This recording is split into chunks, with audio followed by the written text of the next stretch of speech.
어린이를 위한 세계 미술 이야기 우리 준원이부터 시작하겠습니다. 첫 번째 질문은요. 준원아 가까이 대고 얘기할 것 같아. 목소리. 제 첫 번째 질문은요. 음. 여기 보면 여러 가지 그림들이 나오는데 어떤 그림이 제일 멋있었나요? 저는 일단 그 도슨트의 알프스를 넘는 나폴레옹이 가장 멋있었던 것 같습니다. 왜냐하면은 말을 타고 하늘을 가리키는 장면이 굉장히 웅장했기 때문입니다. 승문 씨 해주세요. 저는 사쪽에 나오는 공중, 네?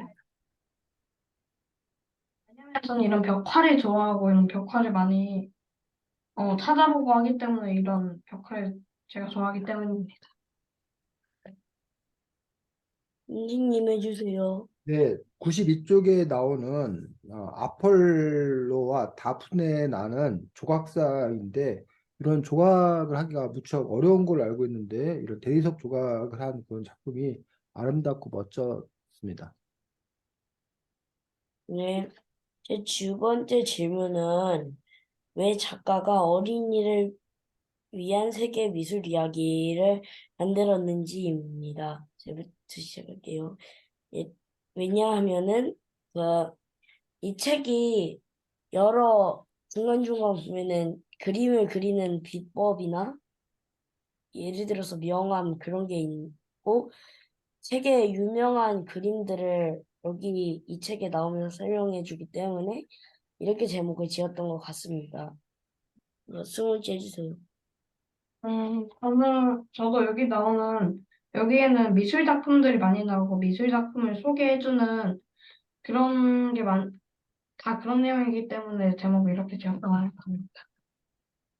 선생님 해주세요. 네, 저는 이 책 제목이 조금 잘못됐다고 생각합니다. 왜냐하면 어린이란 세계 미술 이야기라고 해놓고서는 세계 미술이 아니라 주로 서양 미술만 얘기하고 있고, 뭐 중국이라던가 인도라던가 뭐 이런 아시아권의 어떤 또는 아프리카권의 어떤 그런 미술에 대해서는 거의 나와 있는 것들이 없기 때문에 이렇게 어린이를 위한 서양 미술 이야기라고 제목을 정하는 것이 더 적절하지 않나라고 생각을 합니다.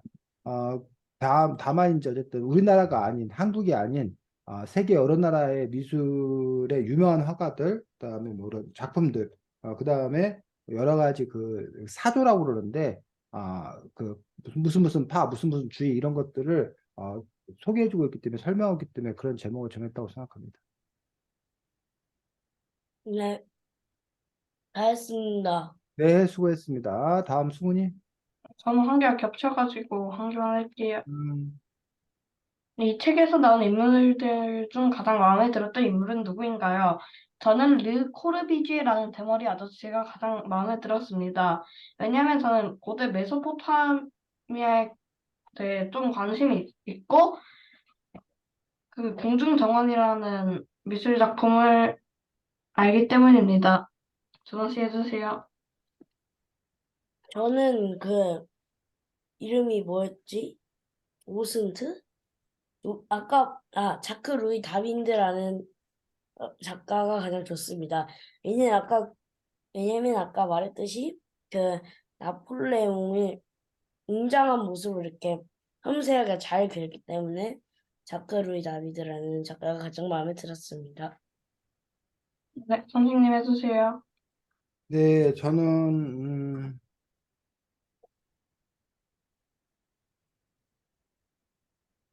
여기 보면 발레리나들 뭐 이런 걸 그린 에드가 드가의 어떤 그런 작품들이 나오는데 160쪽에 그 작품들이 뭔가 좀 이렇게 분위기 있게 그림을 그렸기 때문에 에드가 드가의 작품들이 눈에 들어왔습니다.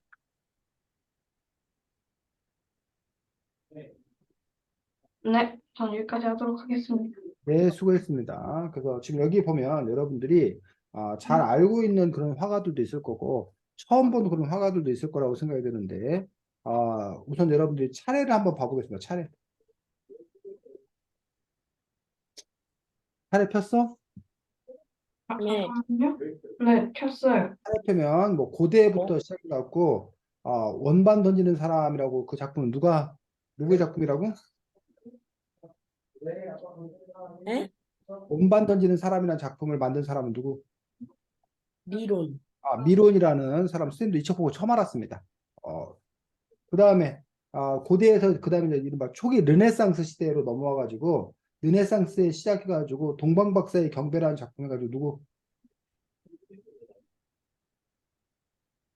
네? 누구?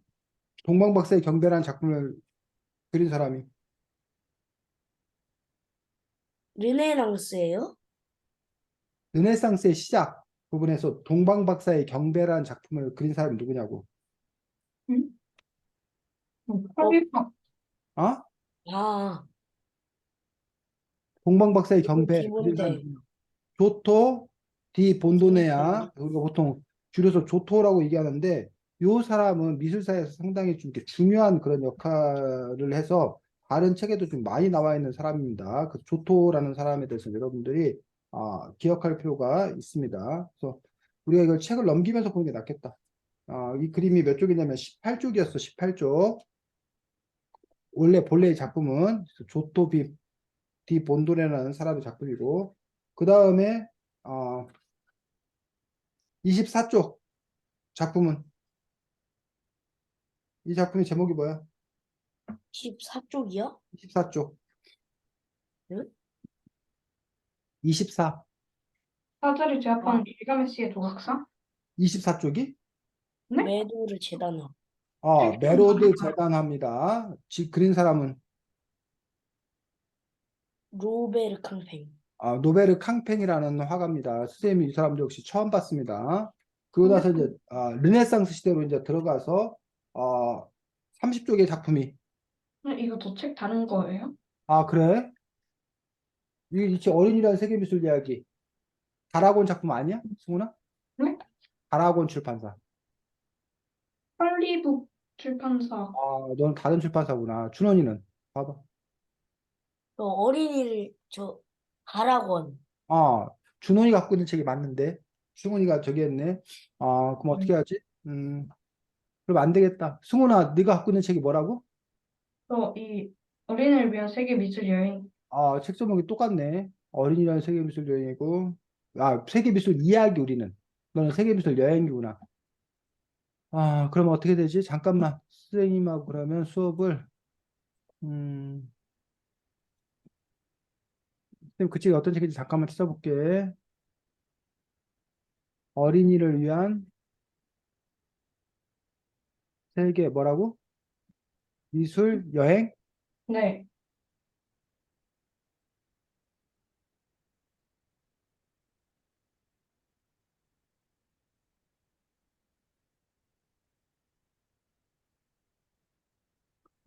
너는 고대 그리스부터 고대 로마의 미술까지밖에 안 나오는 거네. 네. 전혀 다른 책이네. 선생님, 우리 저기 뭐야, 갖고 있는 책하고. 오, 무척 당황스럽습니다. 자, 뭐 승훈이가 책을 다른 거 갖고 있어서 할 수 없이 그냥 뭐야, 요거 보면서 하도록 하겠습니다. 그냥 검색해서 찾아서 보도록 하겠습니다. 자, 그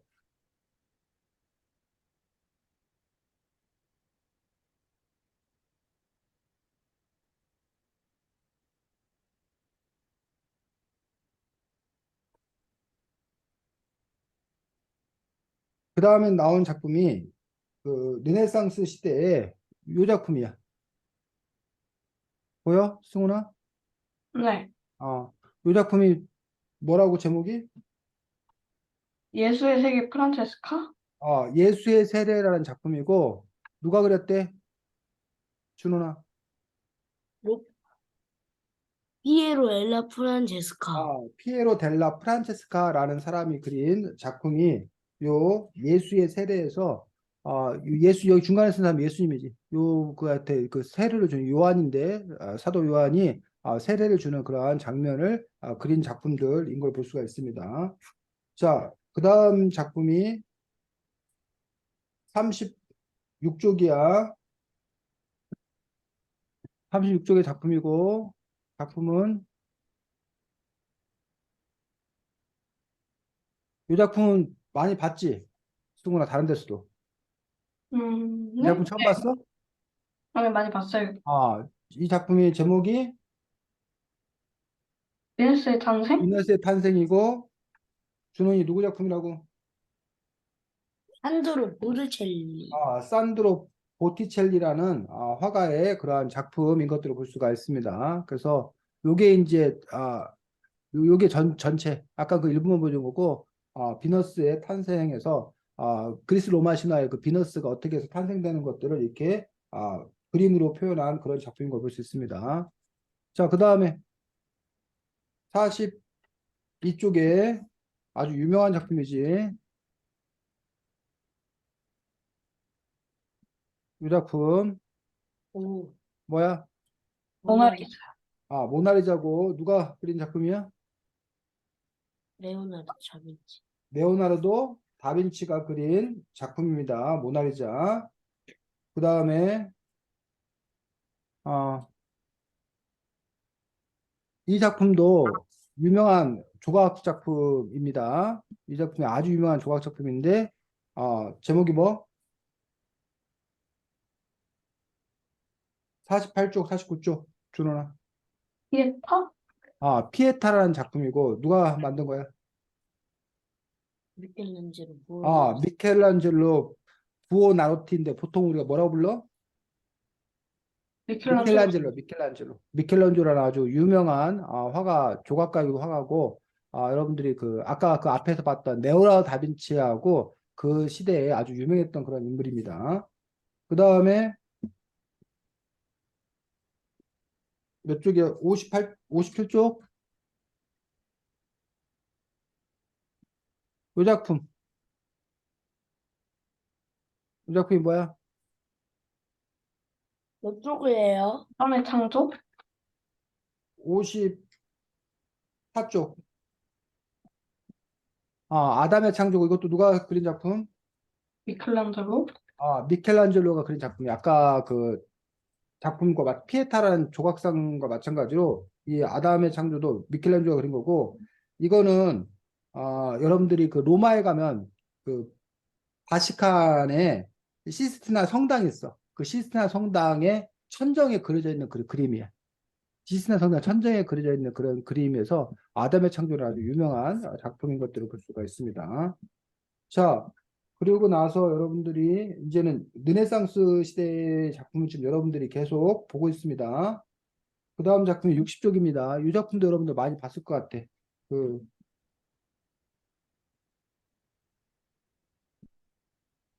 이 작품도 어디서 많이 보지 않았어? 미술 시간에 봤어요. 이 작품은 누가 그렸대? 얀반 에이크.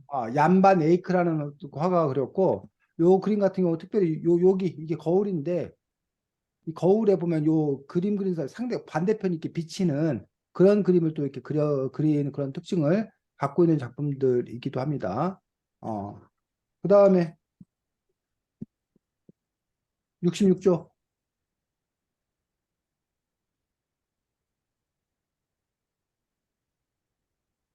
벤사. 요 작품. 요 작품도 혹시 승훈이 본 적 없어?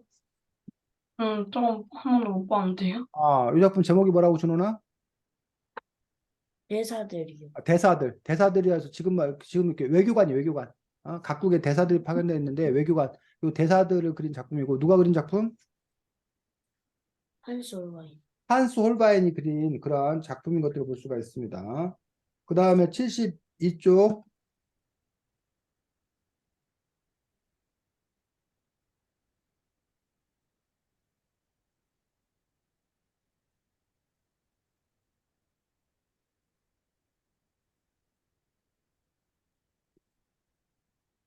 이 작품.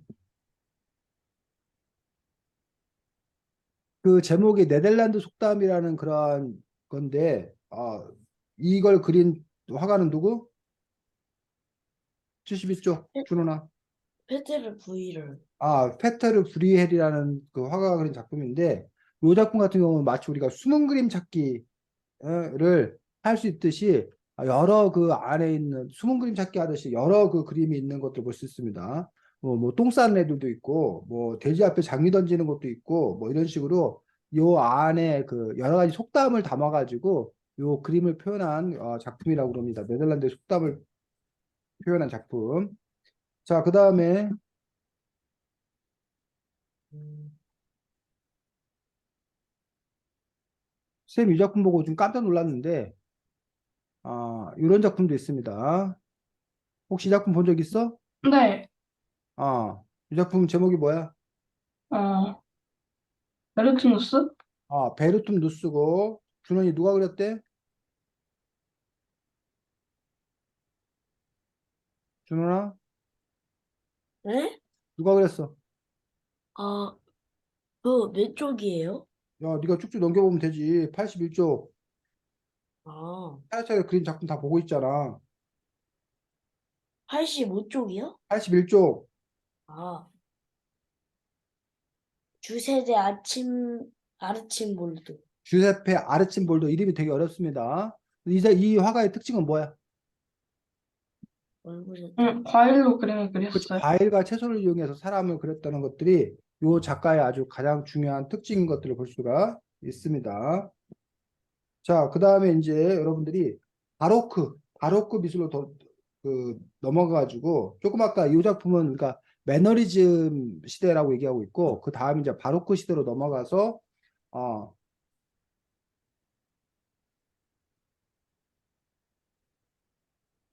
이런 작품이 있습니다.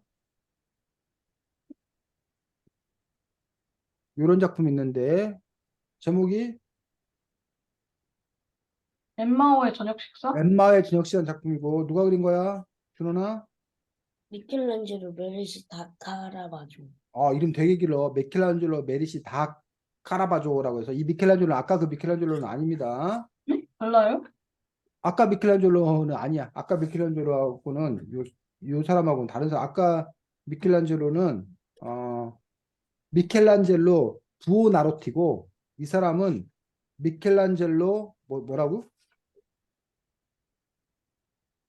메르시 다 카라바조. 메디시 다 카라바조라는 사람이기 때문에 다른 사람입니다. 그래서 요 부분을 볼 수가 있고 지금 우리가 어디까지 본 거야? 절반도 안 봤나지. 그래서 이런 식으로 지금 이 책에는 그 각 화가들의 대표적인 그런 작품들에 대해서 쭉 소개해주고 있는 그런 부분들을 볼 수 있어서 사실은 우리가 이렇게 각 화가들이 어떤 작품을 그렸나 해서 여러분 화가 이름도 한번 보고 이 작품을 한번 보는 것들도 의미가 있는 일이라서 이거를 계속 할 수도 있는데 그러다가 오늘 시간이 다 지나갈 것 같아가지고 그래서 요거 보는 건 우리가 이 정도까지만 보도록 하겠습니다. 그래서 나중에 승훈이가 요 책 구해가지고 아니면 꼭 이 책 아니더라도 서양미술사 뭐 이렇게 봐가지고 이런 대표적인 화가들과 대표적인 작품들을 한번 보고서 그 감상, 해설 같은 것들을 보는 것들도 의미가 있다고 생각합니다. 그래서 이 책에는 그 부분만 나와 있는 게 아니라 또 하나 쌤이 아까 잠깐 얘기했었는데 이 책을 읽다 보면 어려운 말로 이걸 우리가 미술 사조라고 그러는데 그러니까는 그림을 그 시대에 따라서 그림 그리는 방식 이런 것들이 쉽게 말해 유행 이런 것들이 있다는 거야. 그래서 뭐 인상파 뭐 이런 거 들어봤어 혹시? 네. 야수파니 뭐 표현주의니 이런 식으로 돼 있는데 그런 그 미술 사조가 도대체 뭘 의미하는지 이 책에는 그런 미술 사조에 대한 설명들이 쭉 나와 있기 때문에 그것들을 한번 정리해 보는 그런 시간을 우리가 가질 수 있도록 하겠습니다. 그래서 원래 승훈이가 책 있으면 찾아서 보고 뭐 같이 얘기하고 그러는데 승훈이가 책이 없기 때문에 우리 준원이가 열심히 찾아서 정리를 해주고 그러면 그걸 바탕으로 우리 수훈이가 이번 기회에 그것들도 잘 익히는 걸로 그렇게 갔으면 좋겠습니다. 그래서 이 책에서 이제 먼저 설명이 좀 나와 있는 그런 부분들이 83쪽에 매너리즘이라는 설명이 나옵니다. 매너리즘. 준원이가 83쪽 찾아서 매너리즘이 뭔지. 그 틀에 박힌 일정한 방식으로 새로운 것이 없고 독창성을 잃은 상태를 뜻한다. 그래서 미술에서는 언제 시대? 르네상스와 바로크 시대 사이. 아, 매너리즘이라는 말은 르네상스 시대가 있었고, 그 다음에 요 매너리즘이라는 시기가 있었고, 그 다음이 바로크 시대라는 거예요. 근데 이 르네상스가 되게 이게 부활 뭐 이런 뜻을 갖고 있는데, 이 르네상스 아까 그 미켈란젤로라던가 레오나르도 다빈치라던가 이런 사람들이 르네상스에 활약을 해. 그래서 그 전까지는 이제 우리가 중세시대에서 주로 이제 신들을 찬양하는 어떤 그런 그림을 그리다가 인간 중심의 어떤 그런 그림을 그리면서 이제 르네상스에 커다란 변화가 생긴다는 얘기예요. 근데 커다란 변화가 생긴 다음에 일정 기간 동안 매너리즘, 다시 한번 매너리즘이 뭐라고?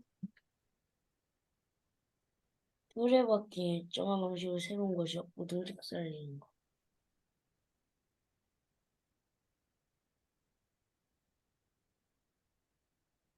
한마디로 뭐 하다는 거야? 뻔한 거.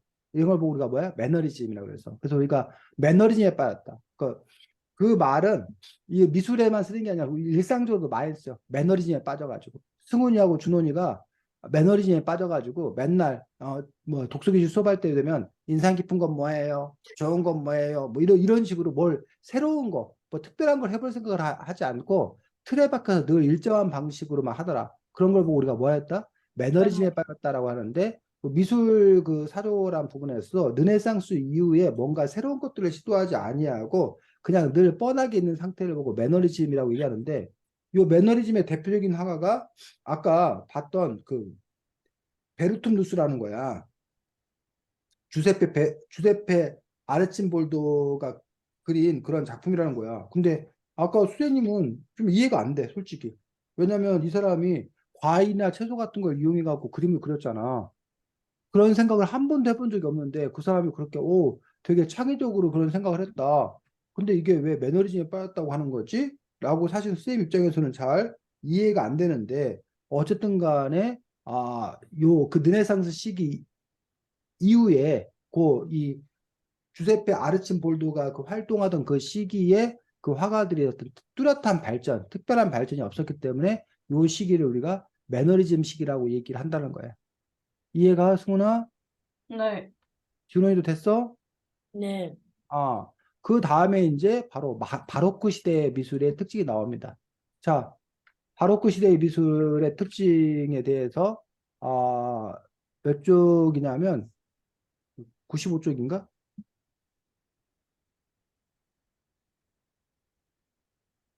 95쪽. 바로크 시대. 바로크 시대의 미술은 어떤 특징을 갖고 있는지. 1600년대 들어 미켈란젤로 베르티사 바라조와 잔 로렌조 베르니니에 의해서 미술은 명암이 극대화되고 능동적인 동작에 집중하기 시작했다. 정적인 르네상스 시대 미술과 비교하면 자유분방하고 파격적으로 느껴졌어요.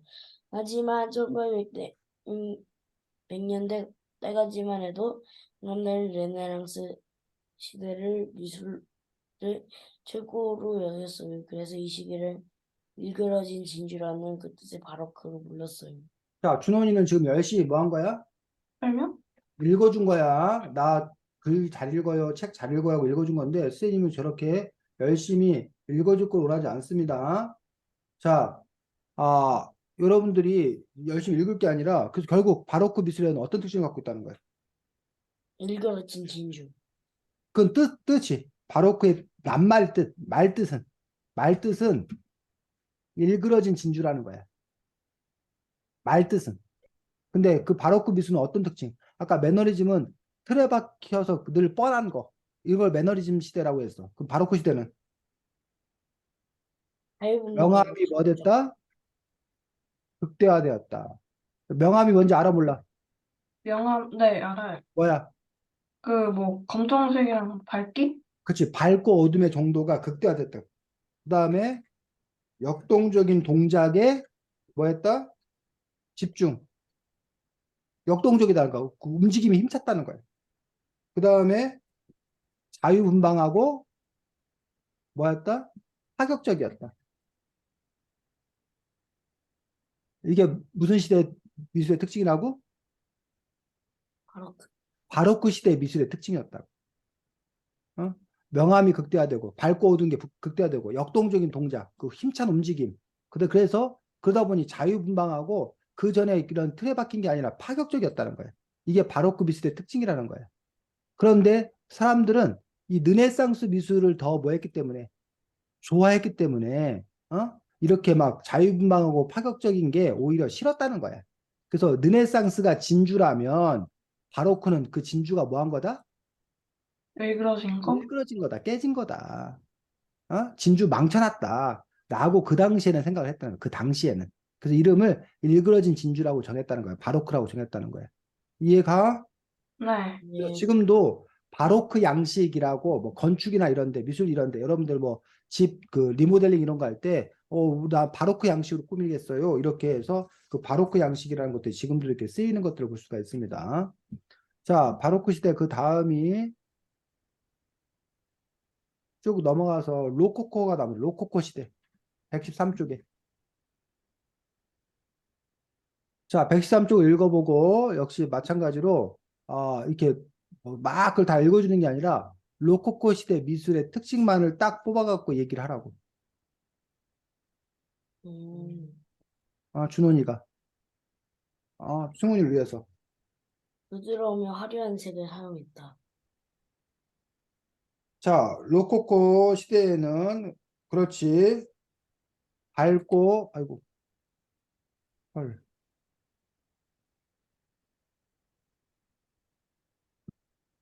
어, 밝고 부드러우며 화려한 색깔 사용했다는 거예요. 또, 꼬불꼬불한 하며 우아한 양식을 쉽게 찾아볼 수 있다. 응? 꼬불꼬불하며 우아한 양식을 쉽게 찾아볼 수 있었다. 꼬불꼬불하며 우아한 양식, 우아한 방법, 우아한 게 표현했다는 거예요. 또, 화려하고 행복한 그림들이 이 시기에 보여왔다. 음, 화려하고 행복한 내, 내용으로 그림을 그렸다는 거예요. 행복한 그림을 그렸다는 거예요. 요게 이제 무슨 시대에? 로코코. 로코코 시대의 어떤 그런 그림의 특징들. 그러다 보니까 귀족들을 그린다거나 행복한 일상, 파티, 놀이, 소풍 이런 것들을 주로 그리는 시대가 바로 로코코 시대의 미술의 어떤 특징이었던 것들을 볼 수가 있습니다. 어때? 바로크하고 로코코하고 승훈아 분위기 다른 거 알겠어? 네. 아, 그래서 이렇게 시대마다 그 유행이 다른 거야. 그때 주로 뭘 그렸고 어떠한 방식으로 그렸는지 이런 점들이 그 시대마다 조금 달랐던 그런 부분들을 볼 수가 있습니다. 자, 그 다음이 이제 몇 쪽이냐면 신고전주의 119쪽. 신고전주의라는 그런 작품 신고전주의가 나옵니다. 119쪽. 신고전주의는 어떤 특징을 갖고 있대? 어, 전통에서 벗어나기 시작했다. 전통에서 벗어나기 시작한 거는 신고전주의가 아니라 그거는 매너리즘, 바로크, 로코코 시대의 화가들이 전통에서 벗어나기 시작했다는 거예요. 음, 아, 영웅의 역사와 신화 속 영웅의 모습으로 사실보다 과장해서 그렸다. 그렇지. 시대의 영웅을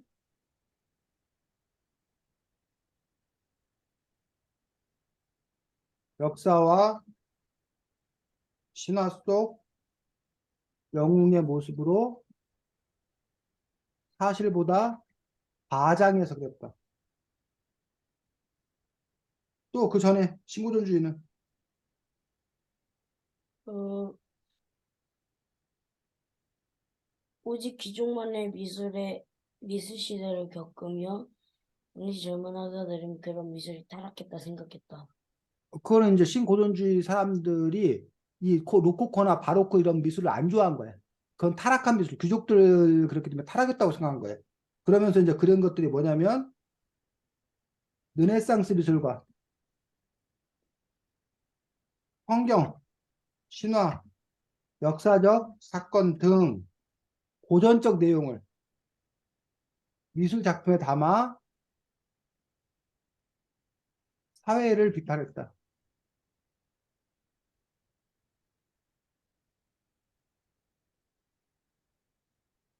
요걸 보고 우리가 뭐라고 그런다? 신고전주의. 신고전주의. 자, 그럼 원래는 신고전주의 전에 뭐가 있었다는 거야? 고전주의가 있었던 고전주의 이전에 미술에 르네상스 이전에 고전주의라는 미술이 있었던 거야. 근데 이 고전주의는 아 이런 그 신화 속 영웅 같은 걸 그린 거야. 그리스 로마 신화나 이런 고전에서 그 내용을 그냥 그대로 그린 거야. 근데 이 신고전은 이 앞에 이제 뭐가 붙은 거야? 신. 새로운 고전주의라는 거야. 그런데 이 시대의 영웅, 현재의 영웅을 역사와 신화 속 영웅의 모습으로 사실보다 과장해서 그리는 어떤 그런 방식으로, 즉 고전주의를 그대로 하는 게 아니라 현재 거를 고전 옛날 것에 담아가고 그리는 어떤 그런 방식들. 그래서 성경이나 신화 역사적 사건 등을 표현하는데 그 당시 사회를 비판하는 방법으로 그 그림을 활용한 거예요. 이런 식으로 하기 때문에 요런 것들 우리가 뭐라 그런다? 신고전주의. 신고전주의라고 얘기하는 그런 부분들을 볼 수가 있습니다. 그래서 신고전주의. 그래서 지금 우리가 매너리즘, 바로크, 로코코, 신고전주의 이렇게 여러 사조에 대해서 지금 여러분들이 이 책에는 이 사조를 대표하는 화가들의 작품들을 보여주고 있고 그걸 또 이렇게 설명해 주고 있어. 그걸 여러분들이 지금 찾아보고 있고. 자, 그 다음에 131쪽에는 낭만주의가 나와.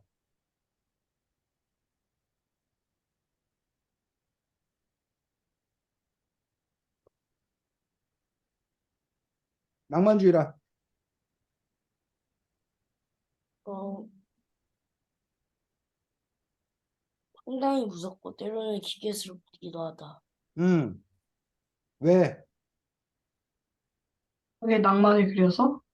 우리가 낭만적이다 그러면 어때? 낭만적이다 그러면. 현실적이지 않고 감성적이며 이상적이지. 낭만적이다 하면 되게 그 로맨틱하다고 해가지고 되게 부드럽고 뭐 아름답고 그러겠는데 낭만적이라는 게 여기서 낭만주의는 그런 낭만주의가 아니라 뭐라고? 현실적이지 않고 감성적. 이상적인 심리나 분위기 이런 걸 보고 우리가 뭐라고 그런다? 낭만주의. 낭만주의? 그래서 낭만주의에는 화가의 뭐 감정, 생각, 느낌을 뭐했다 작품에 아, 맞다? 담았다. 이게 이제 낭만주의 어떤 그러한 특징인 것들을 볼 수가 있습니다. 그래서 이게 이제 그 낭만주의라는 작품들. 그래서 고전으로 돌아갔다가 다시 인간의 어떤 그런 감정, 생각, 느낌을 담는 그런 낭만주의로 다시 이제 오게 되는 그런 부분들을 볼 수가 있습니다. 자, 그 다음에 낭만주의 다음에 또 쭉 넘어가서 149쪽에 사실주의가 나옵니다. 사실주의.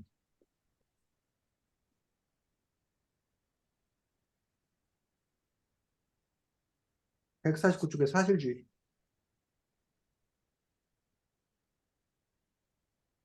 모습뿐만 아니라 음, 본래이며 그런 모습을 보이게 된 열도까지 객관적이고 사실적으로 그린 예술 사조다. 음. 자, 요거는 사물의 겉모습뿐만 아니라 본래 의미와 그런 모습을 보이게 된 의도까지 객관적이고 사실적으로 그렸다. 사실적으로 표현. 한 걸 보고 우리가 사실주의라고 해요. 그 낭만주의는 그 화가의 감정이나 생각이나 느낌을 더 중요시 여겨. 근데 사실주의는 뭐야? 본래 의미. 그렇게 그 모습을 보게 된 의도. 그래서 이걸 객관적으로 사실적으로 그린다는 점에서 사실주의는 낭만주의와는 또 뭐하다? 다르다? 다르다라는 거예요. 그리고 요 사실주의는 사회의 부조리와 사회의 잘못된 점, 국민들의 힘든 일상을 다뤄. 그래서 이 사실주의는 뭐랑 제일 반대되냐면 요거랑 제일 반대돼. 로코코하고. 어? 로코코하고. 왜? 로코코는 밝고 부드럽고 행복한 거. 그래서 귀족들 이런 걸 그려. 근데 사실주의는 그 당시 사회가 얼마나 비참한가, 얼마나 그 어렵고 힘든가, 이런 우울한가, 이런 거를 그냥 그대로 드러내는 그런 작품을 그린 거예요. 이게 사실주의 작품이에요. 그래서 지금도 이른바 리얼리즘을 추구하는 거는 있는 모습 그대로를 다 보여줘야 된다는 거예요. 까발려서. 반면에 우리가 드라마를 보는 이유, 영화를 보는 이유가 뭐냐? 현실을 잊고 뭔가 그 환상에 빠지기 위해서 보는 거 아니냐?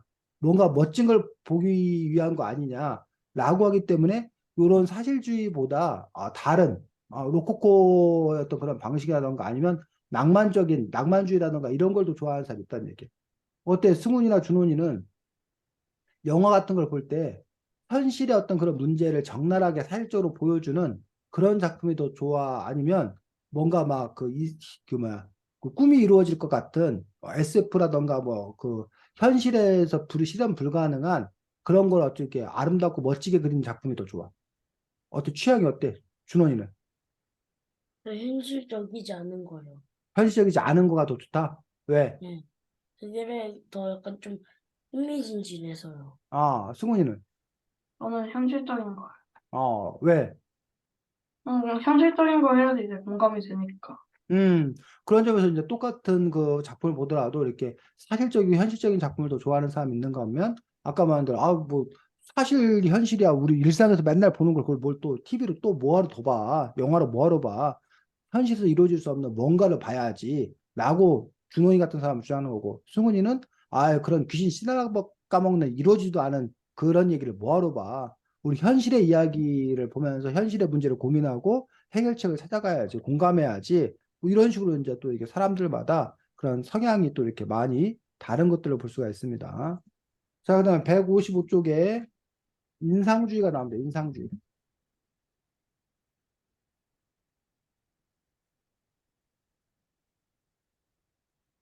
155쪽에 인상주의는 어, 빛의 변화가 주는 느낌을 색으로 표현했다. 빛의 변화가 주는 느낌을 색으로 표현한 것. 요게 그 사실주의에서 사실을 있는 그대로 표현하려고 봤더니 이 사람들이 인상주의 화가가 깨닫게 된 거야. 빛이 변함에 따라서 똑같은 승훈이라도 아침의 빛과 점심의 빛과 저녁의 빛을 받을 때마다 승훈이의 모습이 좀 조금씩 뭐해? 다르게 느껴지는 거야. 다르게 보이는 거야. 그 순간을 캐치해서 붙잡아서 그림으로 그려야겠다라고 생각한 사람들이 바로 요 인상주의 그런 화가들이고 인상주의 화가들의 특징은 뭐였대? 그래서 인상주의 화가들은 어떤 특징을 갖고 있대, 준호나? 책을 찾아보니까. 흰색을 많이 쓰다 보니 응, 대체로 흐린 그림이 많아. 그렇지. 흰색을 많이 쓰다 보니 대충 흐린 그림이 있었고 또 그 위에 음, 이후에요? 그 위에 부분에 보면 인상주의 화가들의 특징이 또 나오자, 더 나오잖아. 빛의 변화를 그림으로 그리긴 너무 응, 시간이 너무 촉박해서 정교형 모양보다는 마른 물질, 특히 물감을 찍어 바르는 기법을 주로 사용했다. 그렇지. 빛이 그러니까 해가 막 이렇게 지나감에 따라서 순간순간 달라지잖아. 근데 그거를 막 그림에 담으려고 하니까는 막 빨리 하다 보니까 그래서 정교하기보다는 빠른 붓질과 물감을 찍어 바르는 기법에서 우리가 전묘법이라고 혹시 알아? 네. 전묘법. 그래서 그 쇠잔인가 그 사람이 그린 그 작품이 되게 그 유명한 그 작품인데 잠깐만.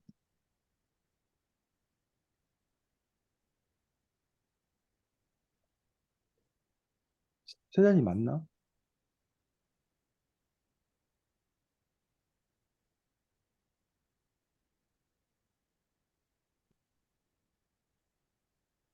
그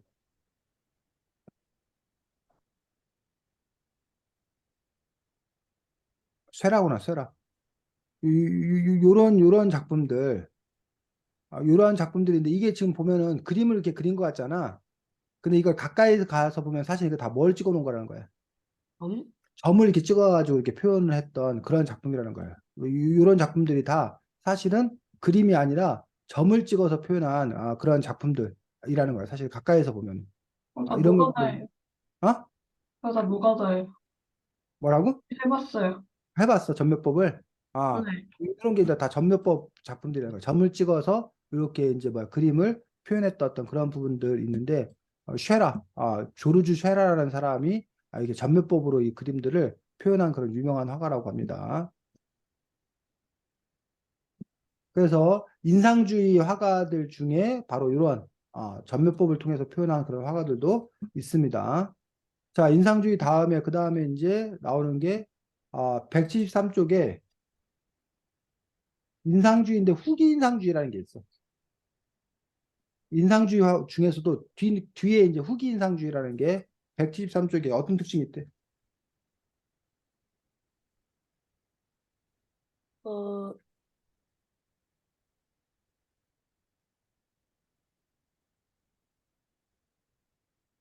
어, 그리는 대상을 색, 선, 면 등 다양한 형태로 발전시켜 자신만의 화풍으로 그리는 화가들이 나타났다. 그렇지. 대상을 색, 선, 면 등 다양한 형태로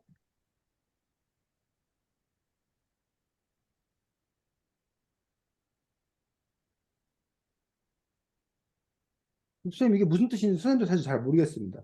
그래서 색과 선과 면의 형태로 다양한 형태로 발전시킨 그런 화가들을 보고 후기 인상주의인데 여러분이 잘 알고 있는 빈센트 반 고흐, 폴 고갱, 폴 세잔 이런 사람들이 대표적인 후기 인상주의 화가다라고 얘기를 합니다. 그래서 선에 집중한 화가는 사물의 외곽선, 면을 연구한 화가는 대상의 모든 색과 모양을 면으로 나누어 그렸다라고 해서 이들이 이제 색을 연구해서 그린 그런 화가들에서 인상주의 화가들 중에서 특별히 색선 면에 더 집중했던 그런 화가들을 보고 후기 인상주의 화가라고 얘기를 한다고 합니다.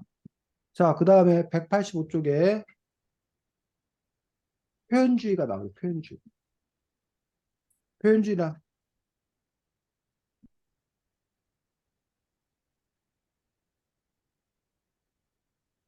음, 내 느낌과 감정을 선, 모양, 색 등으로 그림을 그린 미술 사조를 표현주의라고 한다. 느낌과 감정을 선, 모양, 색 등으로 그렸다. 자, 그럼 이 표현주의는 뭐하고 뭐가 합쳐진 걸까? 앞에 나온 것들 중에서. 표현주의는. 로쿠쿠? 여기 후기 인상주의가 색선 면으로 표현했다냐. 색선 면으로 표현했다는 점에서는 표현주의와 후기 인상주의와 관계가 있지. 그 다음에 느낌과 감정을 표현한 게 아까 누구였어? 요거. 낭만주의. 화가의 감정, 생각, 느낌을 담았잖아. 요런 것들이 표현주의의 느낌, 감정, 모양 이런 것들이 나타난 거지. 그러면 요런 것들이 그 낭만주의의 어떤 그런 부분들과 요 후기 인상주의의 이런 부분들이 합쳐진 거라고 어떻게 보면 볼 수가 있는 거지. 그래서 그림을 그리면서 사실 있는 그대로 그리는 걸 더 중요시킬 거냐, 아니면 그거에 대한 내 느낌과 마음을 중요시킬 거냐, 빛에 비치는 거에 따라 달라진 어떤 그런 것들을 더 중요시킬 거냐, 아니면 그걸 화려하고 아름답게 그리는 걸 더 중요시킬 거냐, 이런 식으로 어떤 방식으로 그릴 거냐, 뭘 더 중요시킬 거냐, 어떻게 표현할 거냐, 이러한 생각의 어떤 그런 차이들, 기법의 어떤 그런 차이들, 이런 것들이 이제 여러 가지 이런 미술 사조를 낳고 있는 것들을 볼 수가 있습니다. 191쪽에 여러분들이 상징주의라는 또 작품, 상징주의라는 사조가 나옵니다. 보통 개념이나 사상을 기호나 구체적인 사물로 표현하는 것을 뜻한다. 개념이나 사상을 기호나 구체적인 사물로 뭐 하는 거? 표현하는 거.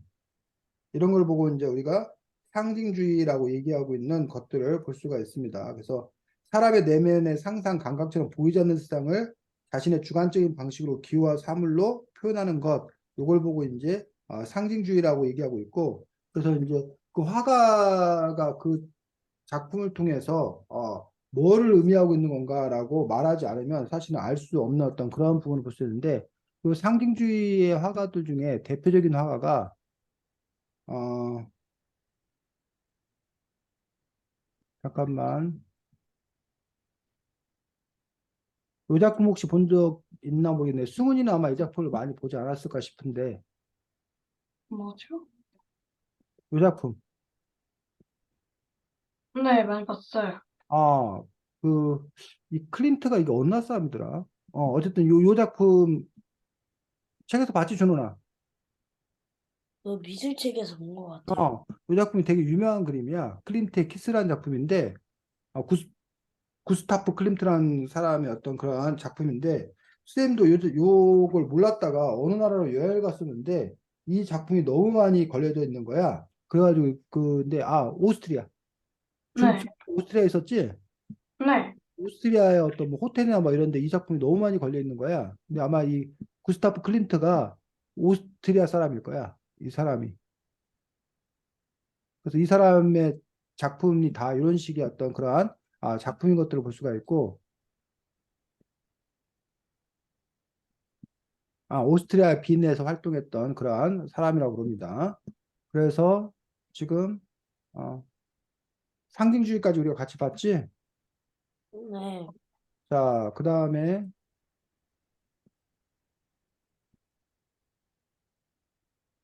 197쪽에 야수파가 있어. 야수파. 야수가 뭐야, 야수? 형훈아. 어, 짐승인데, 그렇지. 짐승, 무슨 험한 짐승? 짐승. 험한 짐승, 사나운 짐승, 우리 야수라고 그러지. 미녀와 야수 할 때 그 야수인데, 야수파가 뭐래? 197쪽.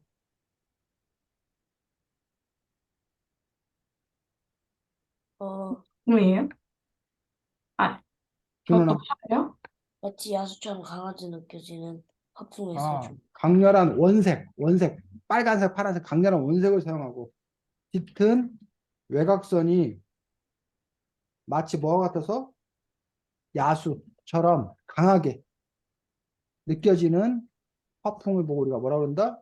야수파라고 이야기하는 것들을 볼 수가 있습니다. 그래서 야수파 화가의 대표적인 화가가 누구래? 앙티마티스. 앙리 마티스라는 화가라고 합니다. 그래서 앙리 마티스의 작품을 보면 이런 작품들입니다. 어때? 강렬한 원색을 사용하고 있어? 네. 뭐 빨간색, 뭐 파란색 이렇게 강렬한 원색을 사용하고 있다는 거예요. 그리고 외곽선이 아주 굵은 외곽선을 이렇게 굵게 이렇게 표시한 점에서 이런 것들이 마치 야수와 같다고 해서 이러한 화가들의 화풍들을 보고 우리가 야수파 작품이라고 이야기를 한다고 합니다. 앙리 마티스라는 화가입니다. 자, 그 다음에 야수파 다음이 큐비즘 203쪽.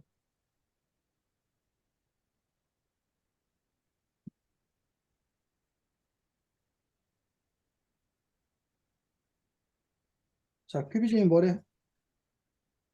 색, 모양 등으로 분해해서 선과 면으로 나누고 나눈 것을 재구성해서 다양한 시점에서 보이는 모습 한 작품에 보이도록 그리는 것이 특징이다.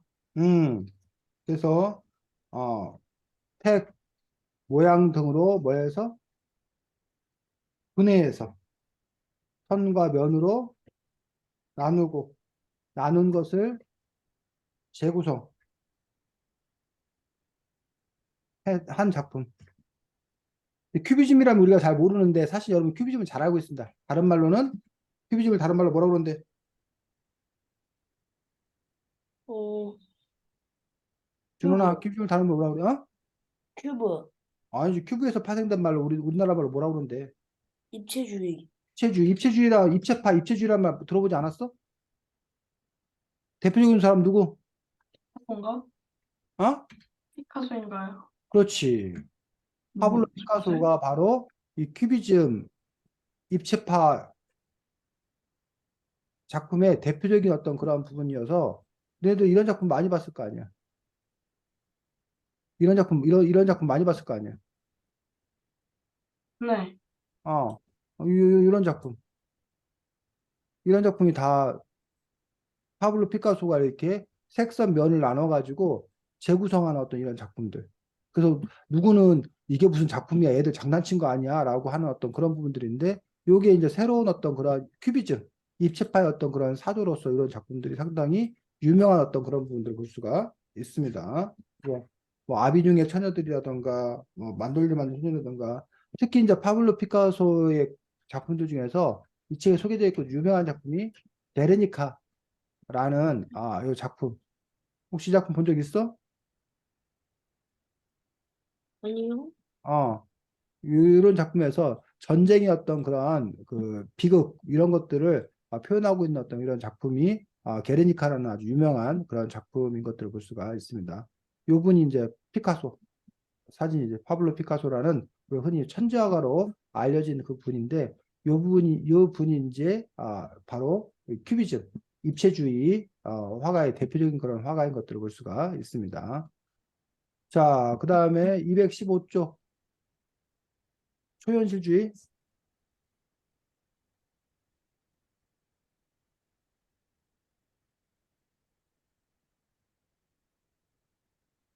어,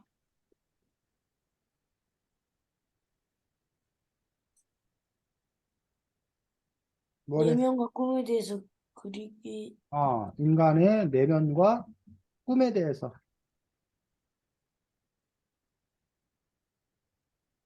그리기 시작했다는 거야. 초현실주의. 그래서 현실을 초월한 그런 작품이 바로 초현실주의의 작품이고, 이 초현실주의 작품의 대표적인 인물이 누구? 골콩다. 어? 골콩다? 219쪽.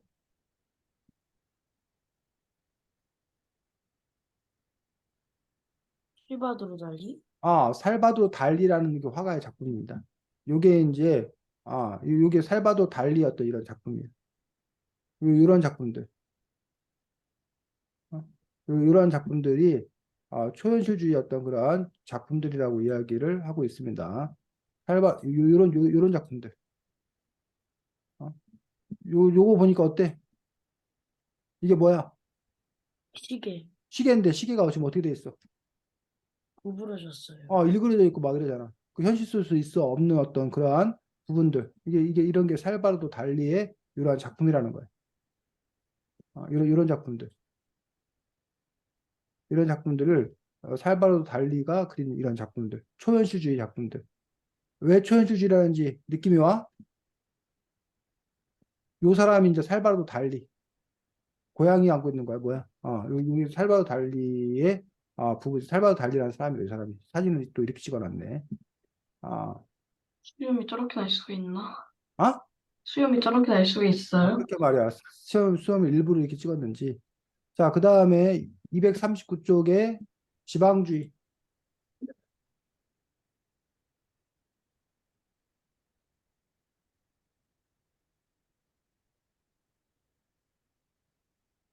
큐비즘, 추상 미술, 현실주의 등 자고 일어나면 새로운 미술이 나왔다고 해도 과언이 아닐 정도로 미술 분야가 빠른 속도, 응?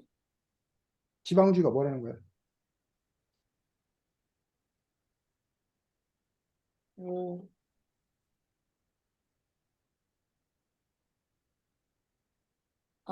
각 지방의 특색을 반영해서 그린 그림.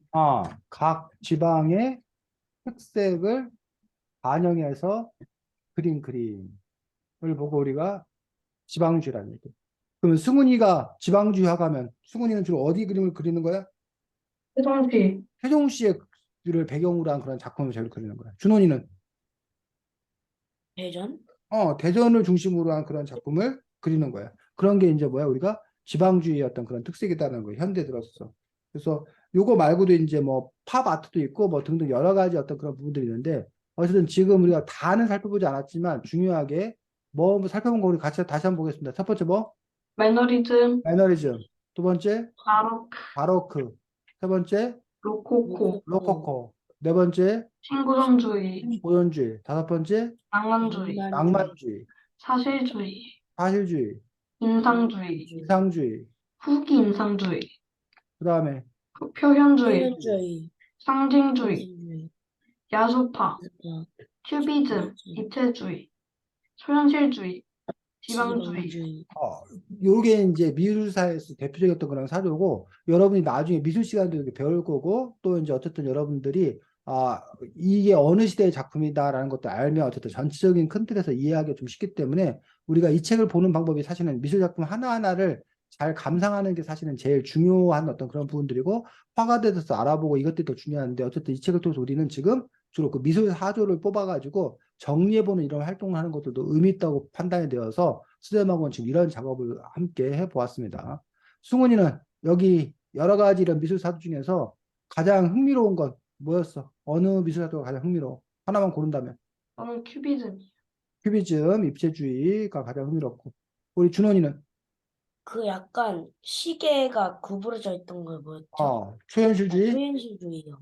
초현실주의가 가장 흥미롭고 해서 이것도 이제 사람마다 이렇게 취향이나 이런 것들이 서로 다른 것들을 볼 수가 있습니다.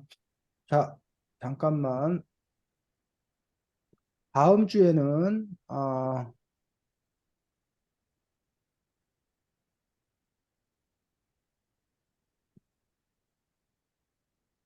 어린 과학자를 위한 게임 이야기입니다. 봄나무 출판사의 어린 과학자를 위한 게임 이야기야. 승훈아, 네. 책 제목 정확히 확인해가지고 오늘 같은 일이 생기지 않았으면 좋겠습니다. 네. 이해했어? 어린 과학자를 위한 게임 이야기 해가지고 뭐에 관한 책이야? 게임. 게임에 관한 책이야. 근데 그 게임에 어떤 과학 원리가 숨어 있나에 대해서 과학 원리에 관해 설명해 주는 건 책인데 어쨌든 다음 주는 아마 선생님이 여러분 준원이한테 선생님이 승훈이한테 많이 배워야 될 것 같아. 선생님이 게임을 안 해가지고 게임에 대해서 잘 모르는데 여러분들한테 어쨌든 배우는 시간을 갖도록 하겠습니다. 자, 수고 많았고 다음 주 보겠습니다. 안녕. 안녕히 계세요.